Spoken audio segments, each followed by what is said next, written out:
Paul writes to Rome, a city he's never visited, and he doesn't waste a single word. Right at the start, he tells us who Jesus is. Not a good teacher, not a moral example. The Son of God, descended from David according to the flesh, declared Son of God in power by the resurrection from the dead.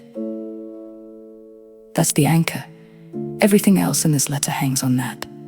Because Paul's about to make a case, a courtroom case that every person, Jew and Gentile alike, stands guilty before God. No excuses, no loopholes, there is none righteous, no, not one.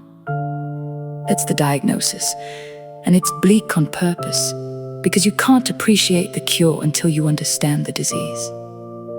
Then comes the turn. Romans 3:23 says we all fall short, but verse 24 doesn't let that be the last word. Being justified freely by his grace through the redemption that is in Christ Jesus. Justified freely through Jesus.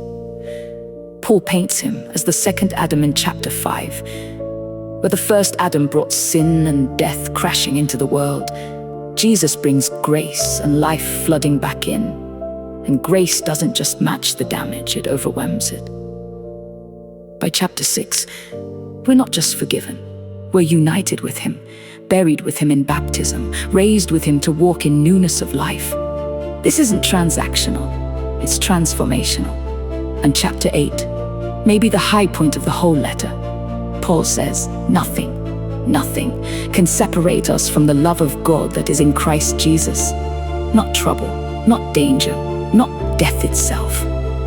Jesus in Romans isn't a side character in a moral story. He's the hinge on which the whole human story turns. The one through whom guilty people become adopted children. The one whose resurrection guarantees ours. The one who intercedes for us even now at the right hand of God. Paul says it best. If God is for us, who can be against us?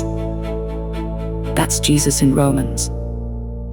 Not just the subject of the letter, the reason it needed to be written at all.